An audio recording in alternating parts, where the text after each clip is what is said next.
당뇨와 뱃살은 관련이 있을까요? 당뇨와 뱃살은 관련이 아주 있죠. 오, 예. 네. 우리 산모가 어떤 운동을 하면 좋은가요? 제가 물어보니까 산부인과 선생님께서 절대 안정 빼고는 전부 다 하셔도 됩니다. 이렇게 말씀하시죠. 정말요?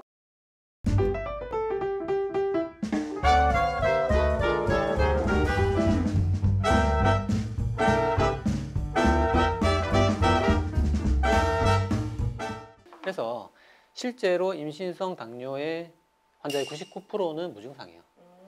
그래서 오히려 이제 우리가 모든 산모는 그 임신했을 당시 그리고 특별히 24에서 28주 사이에 전 산모가 일괄적으로 당 검사를 하도록 돼 있어요. 의무적으로 되어 있어요. 의무적으로 하도록 네. 돼 있어요. 왜냐하면 무증상이기 때문에. 그래서 요때 이제 검사를 하는데 네. 그게 이제 옛날에 좀 복잡했어요. 뭐 50g 마시고 뭐 거기서 좀 의심되면 100g 한 번 더 마시고 뭐 이렇게 투스텝으로 옛날에 검사를 했는데 요즘에 이제 그게 좀 복잡하다 보니까 75g 원스텝으로 당부화 검사라는 게 있습니다. 포도당을 마시고 네. 근데 이제 이 그 기준이 그 저번 주에 이제 일반적으로 설명드렸던 그 당뇨 기준보다 훨씬 타이트합니다. 그래서 조금만 넘어도 임당해요.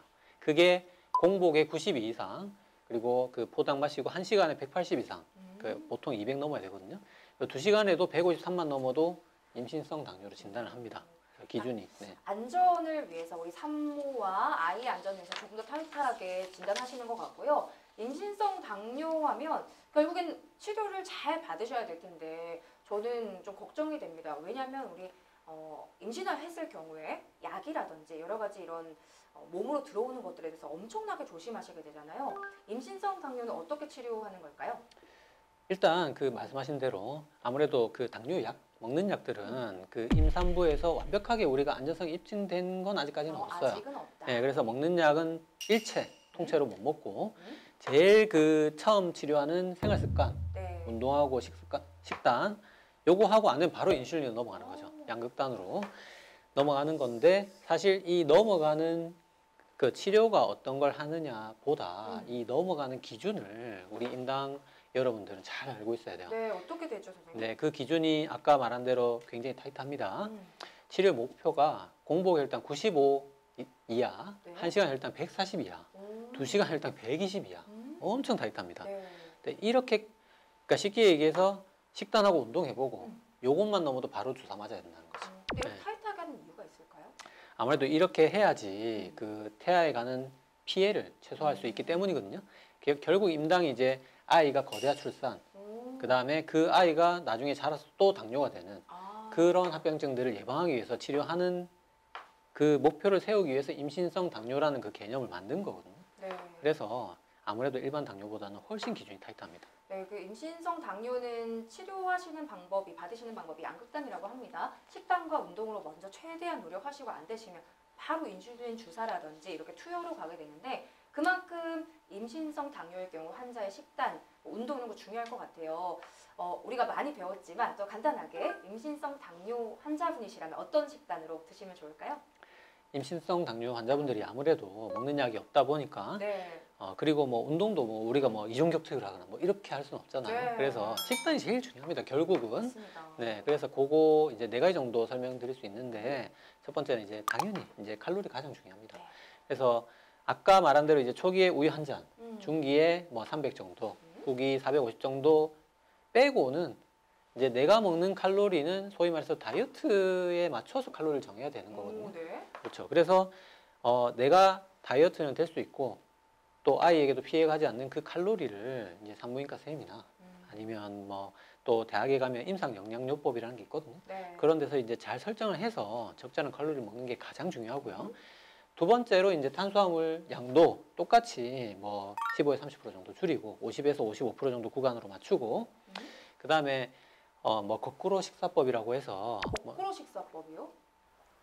거꾸로 걸어가면서 식사를 하시는 건지 아니면 저녁에 먹는 양을 아침에 먹는 건지 아니면 음식을 거꾸로 뒤집어져서 먹어야 되나요? 어떤 식사법일까요?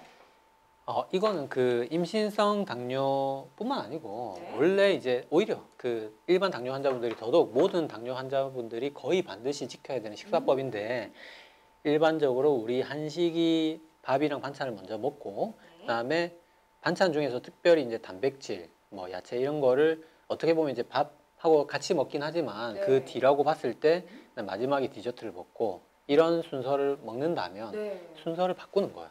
그래서 처음에 야채하고 단백질을 먹고 그다음에 밥을 먹고 네. 아까 탄수화물을 맨 마지막에 먹는 거죠. 근데 우리나라 한식에서 보통 같이 먹는 문화이기 때문에 이게 조금 개념이 생소하다 내지는 할 수 없다 이렇게 말씀하시는 분들이 많은데 네. 우리가 삼겹살집 가서 고기를 다 먹고 마지막에 냉면이나 된장찌개 밥 시켜서 먹죠. 거꾸로 식사법이었네요. 정확하게 한식의 거꾸로 식사법인 거죠. 그러면 삼겹살 집으로 가셔야 되는 건가요? 방법만 그렇게 하는 거죠. 네. 방법만 그렇게 하는 거고 이제 삼겹살의 그 포화지방이나 거기서 또 분명히 과식으로 이어지기 때문에 그런 느낌으로 한식도 가능하다는 거, 그거를 이제 적용할 수 있다는 측면으로 우리가 받아들이시면 좋을 것 같고, 산모는 누구보다도 식단이 중요한 당뇨 환자이기 때문에 거꾸로 식사법을 철저히 하셔야죠. 그래서 이게 가장 좋게는 그 단백질 야채를 먹고 그 시작한 시점으로부터 15분 이 가장 좋다 하고 또는 이제 그거 단백질 야채를 먹은 마무리된 시간에 10분 정도는 최소한 뛰어야 된다는 거죠.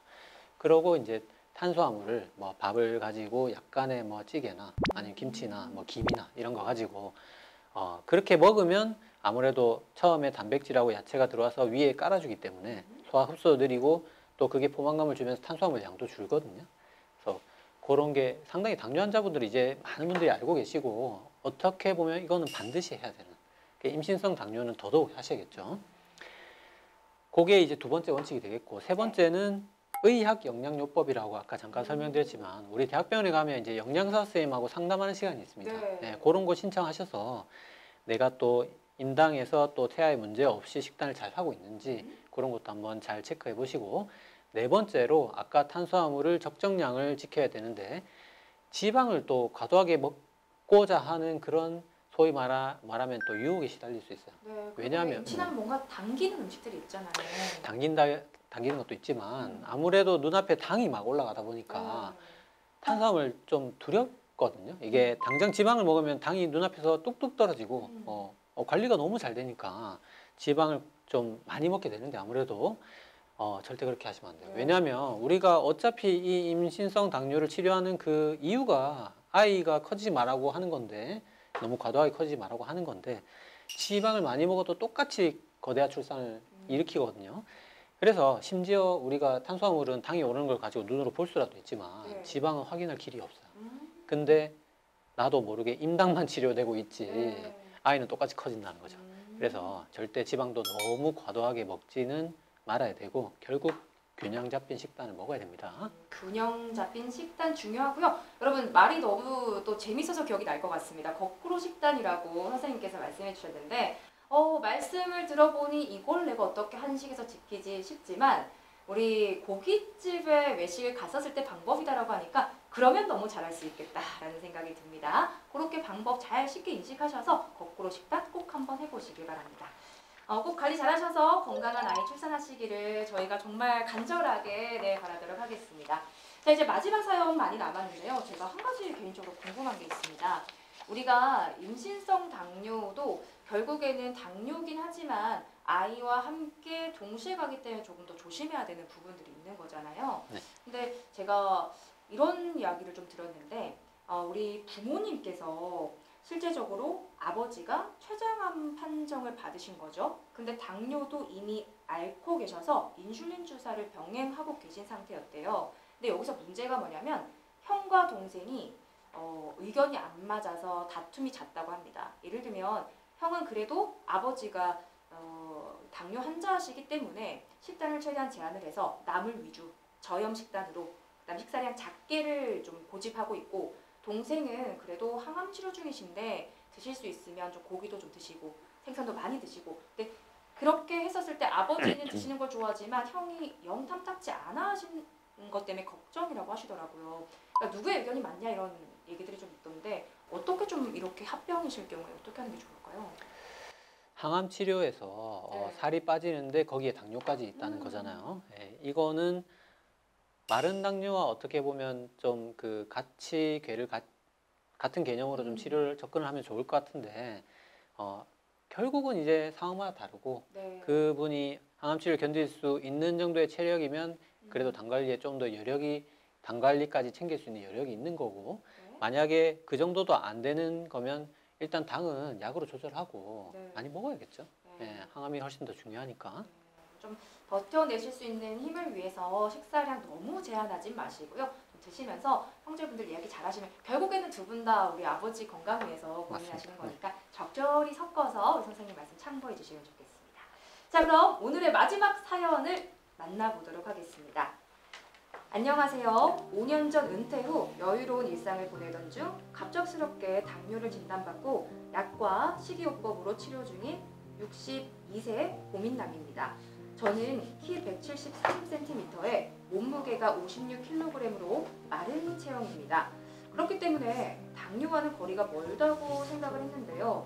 당뇨병 진단을 받았을 당시 적잖이 당황했던 기억이 납니다. 아무튼 혈당 조절에는 운동이 중요하다고 해서 봄, 여름에는 수영, 가을에는 등산, 겨울에는 실내 사이클 등 운동도 열심히 하고 식단도 골고루 잘 챙겨 먹고 있는데요. 그런데 문제는 이렇게 하는데도 살이 자꾸만 더 빠진다는 겁니다. 날이 갈수록 살이 빠져서 그런지 혈당이 들쑥 날쑥 조절이 안 되고 걱정입니다. 여기서 살이 더 빠지면 안 될 것 같은데 그냥 운동하지 않는 게 좋을까요? 마른 당뇨 어떻게 관리해야 할지 도와주세요 라고 간절한 사연 보내셨습니다. 이제 은퇴를 하시고 제2의 삶을 보내고 계시며 정말 즐겁게 하셔야 되는데 사실 이 당뇨를 앓고 계시다는 건 여러 가지 삶의 제한을 많이 두는 것 같아요. 마른 체형의 당뇨 흔한가요? 저는 당뇨하면 살찌는 것만 생각을 많이 했었어서. 네. 마른 당뇨가 정확하게 이제 의학적 용어로는 네. 비비만성 당뇨라고 합니다. 이게 이제 우리가 쉽게 얘기해서 비만이 있고 정상이 있고 마른 사람이 있으면 네. 비만 빼고 요 두 그룹을 묶어서 비비만이라고 하는 거거든요. 그래서 비비만성 당뇨가 네. 이제 유병률이 미국에서는 한 15.3% 돼요. 그래서 비만 당뇨가 85% 정도 되고 나머지가 15인데 우리나라에서는 놀랍게도 비비만이 51%로 더 많습니다. 그렇게나 많아요? 비만 당뇨보다 오히려 더 많고 네. 이렇게 이제 한국을 포함한 물론 동아시아에서 비비만성 당뇨가 많은 이유가 네 가지 정도 있는데 네. 이유가 첫 번째로 췌장이 음. 좀 그 서양에 비해서 크기가 작습니다. 그래서 인슐린 분비량도 좀 적고 두 번째로 인슐린도 가뜩이나 적게 내보내는데 네. 그 탄수화물이 들어왔을 때 내보내는 그 시간도 능력도 반응하는 능력도 좀 떨어져 있어요. 아, 그래요? 서양에 비해서. 음. 세 번째로 아무래도 우리를 포함해서 이제 동아시아에서 밥 중심의 많이 먹죠. 탄수화물 위주의 식사 이런 것도 원인이 될 수 있고 네 번째로 마른 비만이라고 또 있습니다. 요거도 동아시아에서 많아요. 그래서 우리나라에서는 비비만성 당뇨가 굉장히 많습니다. 이렇게 마른 체형 당뇨 발병률 높은 이유가 뭐 특별하게 있는 건가요? 방금 이제 간단하게 설명드렸던 그 네 가지 이유가 결국 네. 원인이라고 할 수 있는데 첫 번째로 이제 마른 비만이라는 게 있어요. 마른 비만. 자, 몸무게 키 대비 몸무게는 정상이거나 또는 뭐 말랐는데 심지어 근데 그 안에서 체지방률을 재보면 비만이라는 거죠. 그래서 소위 말해서 이제 근육이 너무 적어서 몸무게도 적지만 근육은 그보다 더 적어서 전체 체지방 비율은 비만에 가까운. 그래서 요즘에는 인바디 같은 검사를 자주 할 수 있기 때문에 거기서 보면 사실은 이런 분들은 그냥 비만입니다. 그냥 똑같은 비만이라고 생각하시면 됩니다. 선생님 가슴이 너무 아픕니다. 선생님 아프세요? 저도 아픕니다. 네. 너무 많으셨는데요? 저도 이제 제 몸 대비 지방이 있을 수 있다는 거죠. 남들보다 지방이 적겠지만 그러시군요. 제가 감당할 수 있는 양으로 치면 지방이 좀 있을 수 있다는 거예요. 같이 아프니까 조금 낫네요. 그렇죠? 자, 그리고 또 어떤 이유들이 있을까요? 그 다음에 아까 말씀드린 대로 췌장의 크기가 작아서 인슐린 분비 양도 작은데 탄수화물이 들어왔을 때 그 분비 반응도 시간도 지연되고 그 다음에 밥 중심의 탄수화물 식문화 아까 50에서 55% 사이가 좋다고 했지만 여러분들 지금 여기에 계신 분들 다 마찬가지지만 내가 그냥 우리나라 평균으로 먹으면 거의 한 65% 정도로 먹어요. 탄수화물이 굉장히 과도한 경우가 많고 그래서 이러한 이유들로 치료도 사실 내 몸무게를 기준으로 하면 안 돼요. 그래서 반드시 인바디 같은 검사를 통해서 내 근육량에 초점을 맞추고 그거를 어느 정도 뭐 목표치를 설정해서 그 목표를 두고 운동이나 식습관 관리를 하는 게 중요합니다. 요즘에 어렵지 않으세요? 저도 그런데 몸무게 재는 이렇게 기계를 구매하셨을 때 거의 인바디가 정확하진 않을 수 있지만 맞습니다. 나오기 네. 때문에 그렇게 한번 자주 체크해 보시면 좋겠습니다. 네, 이 사연자분의 운동에 관한 이야기도 안 할 수가 없을 것 같은데요. 지금 사연을 보면 너무 열심히 관리하고 계세요. 와, 수영도 하시고 가을이 되면 또 등산도 하시고 계절별로 운동을 바꿔가면서 열심히 관리하고 계신 것 같은데 사연자분은 이렇게 운동을 하면 살도 찔 줄 알았는데 오히려 더 자꾸 빠져만 간다라고 합니다. 운동을 끊어야 할지까지 고민하시는데 마른 당뇨인들의 운동 언제 어떻게 해야 되는지 정답을 알려주세요.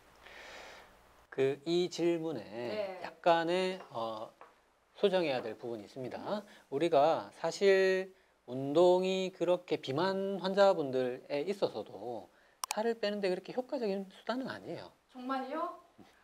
살 혹시 빼보셨는지 모르겠지만 네. 운동을 우리가 1시간을 달려도 콜라 한 캔 마시면 끝입니다. 너무 공감하는 게 그렇게 칼로리를 보면서 러닝머신을 달렸는데 아니 이거밖에 안 빠졌다고 맨날 생각하더라고요. 네네. 그래서 운동이라는 게 실제로 살을 빼는데 그 주요한 수단은 아니고 네. 식단으로 결국 빼야 되는 거고 심지어 음. 마른 분들에 있어서는 운동은 살이 찌는 수단이에요. 오. 그래서 이 사연자분께 확실히 말씀드리고 싶은 거는 뭐 이분도 마찬가지고 모든 마른 당뇨 환자분들은 운동하시면 됩니다. 운동 열심히 하시고 그 중에서도 이제 특별히 유산소도 좋지만 그보다는 근력 운동에 좀 더 중점을 두고 하는 편이 좋고요. 네. 사실은 이제 진짜 두려운 거는 마른 네. 당뇨 환자분들에게 딜레마는 탄수화물입니다. 예, 이 바로 탄수화물이 정말 많이 먹으면 혈당이 정말 미친 듯이 올라가고 적게 먹으면 살이 빠지고 예, 이게 진짜 딜레마거든요. 그래서 여기도 이제 정답 제가 알려드릴게요. 네, 좋습니다. 여러분들 마른 당뇨 환자분들 탄수화물도 절대 겁내지 마시고 오. 충분히 먹어야 됩니다. 음. 자, 왜냐면 네. 우리가 근육을 만들어야지 결국 마른 당뇨를 탈출할 수 있는 거거든요.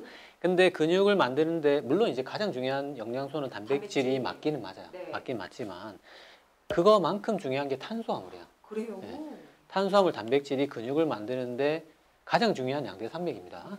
자, 왜 그러냐면 네. 우리가 근육을 만드는데 필요한 호르몬이 3가지가 있어요. 그게 성장 호르몬, 남성 호르몬, 인슐린이거든요. 네. 근데 성인 여성 같은 경우를 예로 들면 성장 호르몬도 나올 일이 없고 네. 남성 호르몬도 나올 일이 없거든요. 없죠. 예, 인슐린밖에 없는 거예요. 근데 인슐린이 탄수화물을 먹어야지만 나오거든요. 오, 정말요? 네네. 물론 이제 살이 찌는 원인이 되기도 하지만 네. 결국 근육을 만들려면 인슐린은 반드시 있어야 된다는 거죠. 그래서 내가 근육을 만들 정도의 탄수화물을 그러니까 인슐린이 충분히 나올 정도의 탄수화물을 먹어주고 그거를 대부분은 사실은 운동으로 커버가 가능해요.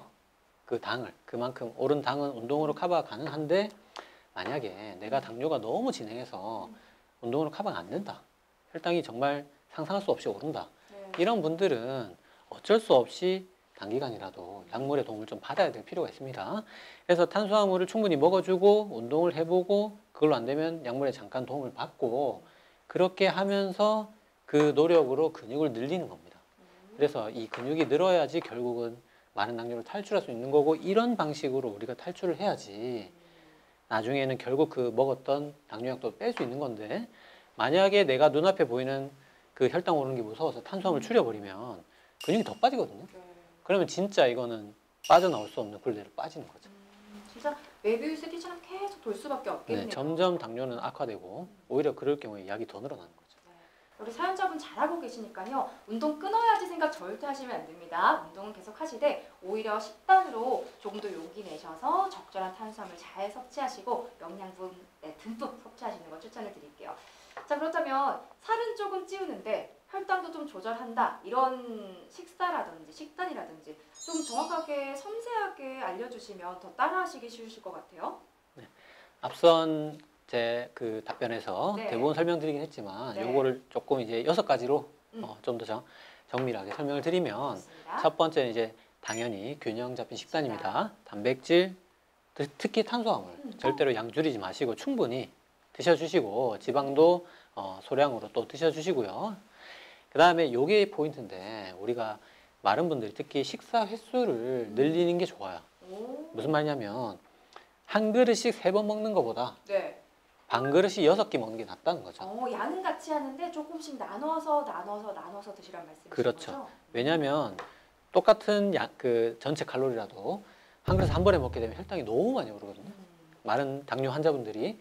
근데 그거를 반만 나누면 한 번에 혈당도 좀 덜 올릴 수 있고 전체 칼로리는 또 유지를 할 수 있기 때문에 그 식사를 좀 나눠서 하는 게 마른 당뇨 환자분들에 굉장히 도움이 되는 아주 그 핵심 식단이라고 할 수 있고, 요거와 이어지는 개념인데 이제 간식도 좀 자주 드셔주시는 게 좋아요. 그래서 뭐 저혈당이 올 일이 있다거나 아니면 칼로리 좀 모자랄 때는 뭐 운동 전에 특히 뭐 사과, 바나나, 우유, 고구마 이런 것들 좋은 간식이니까 이런 거 자주 챙겨 드시고, 운동에서는 이제 계속 지금까지 설명드린 대로 유산소도 좋지만 근력 운동을 좀 더 메인으로 삼아서 자기 체력에 맞게 횟수나 뭐 정도를 설정을 해서 근육량을 또 목표로, 우리 체중보다는 그 인바디상의 근육량을 목표로, 만약에 요즘에는 뭐 말씀해 주신 대로 인바디 기계도 쉽게 살 수 있고 또 뭐 보건소나 헬스장 가면 다 무료로 측정할 수 있지만 정말 나 그런 거 할 줄 모른다 이러면 허벅지 둘레 재시면 돼요. 예. 허벅지 둘레를 어떻게 알 수 있어요? 우리 몸에서 근육량 제일 잘 반영하는 게 또 허벅지 둘레거든요. 그래서 보통 내장 지방은 배둘레, 근육량은 허벅지 둘레. 사실 이제 여성분들 같은 경우에 허벅지에 또 지방이 많은 경우도 있지만 그것도 괜찮다고 해요. 그렇게 많아도 허벅지 둘레가 많은 게 당뇨 예방에 도움이 된다 하거든요. 그래서 허벅지를 인바디를 하는 게 좀 더 낫겠지만 도저히 할 수 없는 상황이라면 대안으로 한번 또 재볼 수 있겠습니다. 그리고 이제 5번째 원칙은 마른 당뇨 환자분들이 혈당 피크도 자주 오지만 저혈당도 자주 와요. 아무래도 체구가 작다 보니까. 그래서 혈당 자주 재셔야 됩니다.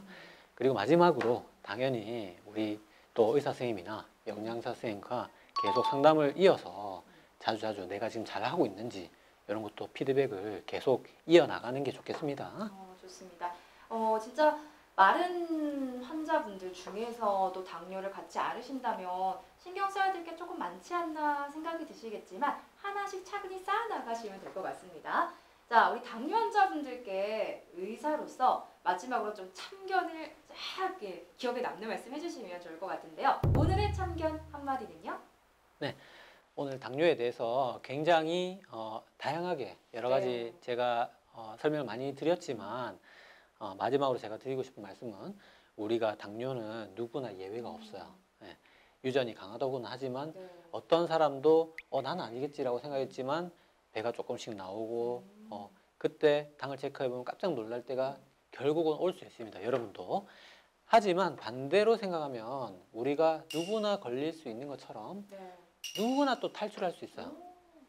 쉽게 얘기하면 우리가 성인병 중에 뭐 콜레스테롤 높다든지 이런 거는 정말 노력으로 나오기가 힘듭니다. 그래요? 근데 우리 특히 성인병 중에서 이제 가장 생활 습관에 영향을 많이 받는 게 고중성 지방 혈증이고 그 다음이 당뇨라는 얘기가 있거든요. 그 정도로 당뇨는 생활 습관에 영향을 많이 받아요. 그래서 그 얘기를 이제 반대로 하면 결국은 내가 잘하면 다 탈출할 수 있다는 거예요. 그래서 이 영상 보시는 당뇨 환자분들이나 또는 당뇨 걱정되시는 분들은 모두 우리 원칙, 체중 감량, 운동, 식습관, 당 체크 요거 꼭 열심히 하셔서 모두 당 정상으로 나오면서 잘 유지할 수 있는 그런 생활 하시기 바랍니다. 진짜 그야말로 피가 되고 살이 되는 한 말씀이었던 것 같습니다. 원래 사람이 생활하면서도 여러 가지 풍파를 겪는데 내가 내 마음대로 어떻게 인력으로 할 수 없는 일들이 더 힘든 것이지 나의 노력을 통해서 할 수 있는 것들은 그나마 좀 쉬운 것들이잖아요. 우리 여러분들께서 오늘 말씀 전해드린 것만큼 잘 관리하시고 노력하신다면 충분히 빠져나올 수 있다. 네. 자, 오늘 이렇게 국민질환으로 불릴 만큼 흔하고 또 그래서 더 위험한 당뇨에 대해서 알아봤습니다. 이런 또 사자성어가 있잖아요. 직비직이면 백전백승. 적을 알고 나를 알면 이길 수 있듯이 오늘 선생님이 말씀해 주셨던 것 잘 메모해 두셨다가 아시는 만큼 더 빠져나오기 쉬우시고 아시는 만큼 또 예방하기가 쉬우실 거라고 생각을 합니다. 자, 잘 관리하시길 바라고 또 건강하시길 바라면서 오늘 마무리하겠습니다. 당뇨의 진짜 모든 것을 알려주시고 참견해 주셨거든요. 내과 전문의 김태준 선생님 너무 감사드립니다. 감사합니다. 자, 우리 다음 시간에도 조목조목 참견할 유익한 건강 정보 들고 찾아오겠습니다. 다음 시간에 주세요.